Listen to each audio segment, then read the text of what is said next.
The National Human Rights Commission has presented its report on torture, extrajudicial killings, and enforced disappearance. This is part of activities lined up to mark this year's 16 Days of Activism, which started on November 25th and will end on December 10 in commemoration of the International Human Rights Day. The event is supported by the International Rehabilitation Council for Torture of Victims and Prisoners Rehabilitation and Welfare Action. In her remarks at the forum, Dr. Salamatu Suleiman, chairperson of NHRC governing board, said torture was one of the challenges facing the country. Today, we are faced with so many challenges with varying human rights implications. These challenges include torture, inhuman and degrading treatment on citizens by law enforcement personnel and other members of the public, skyrocketing cases of sexual and gender-based violence in domestic and public places, as well as waves of insurgency and terrorism in many parts of Nigeria. While we acknowledge and commend the efforts of government and other groups towards addressing these violations, we believe that coming together through collective efforts will help to achieve a more sustainable solution to these problems. In furtherance of this, the National Human Rights Commission, as the national agency set up to promote, protect, and enforce human rights in Nigeria, believes that this year's 16 Days of Activism provides a unique opportunity to galvanize national efforts with all like-minded stakeholders to proffer solutions to problems confronting us as a people. It is important to note that the role of the civil society is very crucial to the peace and stability of any democratic society. Hence, the high premium placed by the Commission on CSOs in all our intervention strategies in the quest for human rights solutions.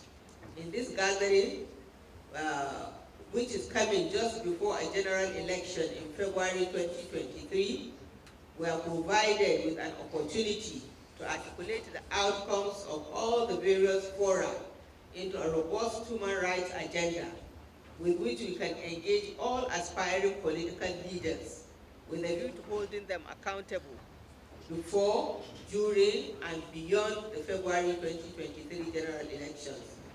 I therefore call on all participants to give the various fora their best, and we all commit to taking the outcome further through policy advisories to government at all levels in line with the mandate of the Commission to help government live up to its expectations on human rights obligations.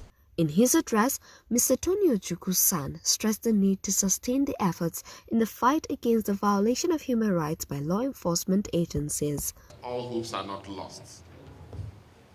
The Commission is determined to confront this issue of prohibition of torture as part of our system of investigation of complaints brought before the law enforcement agents.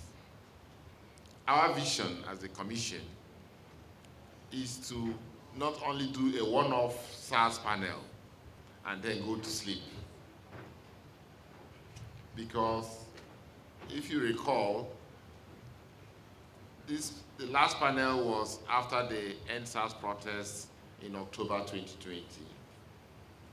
And the call for petitions was up to January 2021, February 2021. Now, the question is, since then, does it mean that torture has stopped? What of the torture that happened yesterday or 1 week ago? Are we now going to say, okay, we've held accountable those who committed torture in the past? Then those who are committing subsequently, they can go home and nothing will be done. So the Commission doesn't feel that way. And this is part of our mandate and also part of the recommendations of the white paper on SARS reforms. That there is need to have a sustained mechanism to deal with issues of police brutality, impunity, and human rights violations. The first thing the Commission will do in the coming year will be to constitute another panel for the investigation of cases of torture, police brutality, and human rights violations. Maeve Barry of the International Rehabilitation Council for Torture Victims thanked NHRC for its efforts in putting the report and the event together. Our collaboration in this assessment is a milestone because the 20 cases that we analyzed may not be much, but they are important because they represent a case study of the broader issues that has been happening in the country.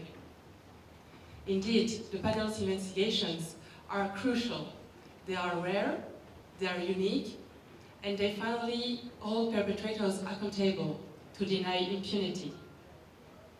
In a nutshell, they showed the steps that Nigeria has taken in scrutinizing the violations committed by the Special Police Force, and they helped to render compensation for victims. At the cusp of the International Human Rights Day, that although there has been dramatic cases of torture in Nigeria, that in fact Nigeria is not alone.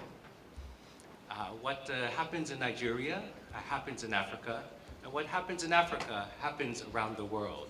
Torture represents the most basic human dynamic. It represents the most basic human depravity. Torture represents the most extreme abuse of power by those who have power against people they believe do not have it. For her part, Dr. Ojuagomo, Executive Director of PRAWA, noted that what trauma victims go through was unimaginable. So I want to first take the stretch, that possibility, to let us understand what happens within the criminal justice system. So I tell you a lie, which you have documented as confession.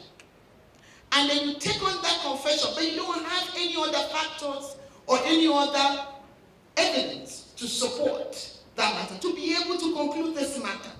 So remember, this person, before you know it, is put in a place of detention. And all you will hear is that investigation is still what? Going on. Now, I just want us for 1 second to see the connection between the flagrant abuse of the people's rights in terms of the daily torture that we see and how it connects with the over concentration of pre-trial detainees. Now you can understand why in Nigeria we have over 70% of those who are in places of detention who have not been convicted. How can they be convicted when you cannot have all the facts to conclude the matter? How can you have all the facts to conclude the matter when indeed somebody has told you something because all he or she wanted was the cessation of the pain you were causing them? You see what I mean? Now, take it on. This same person who may have been innocent is kept in a situation where they are continually staying without having an opportunity to have their case determined completely. So the facilities that are supposed to hold them get overcrowded. The Secretary to the SARS panel, Mr. Hilary Ogbonna, who highlighted the content of the report, called for continuous education to curb torture. There is a need to continue this education to prevent torture. Torture is not something we should be focusing on accountability. It shouldn't even happen.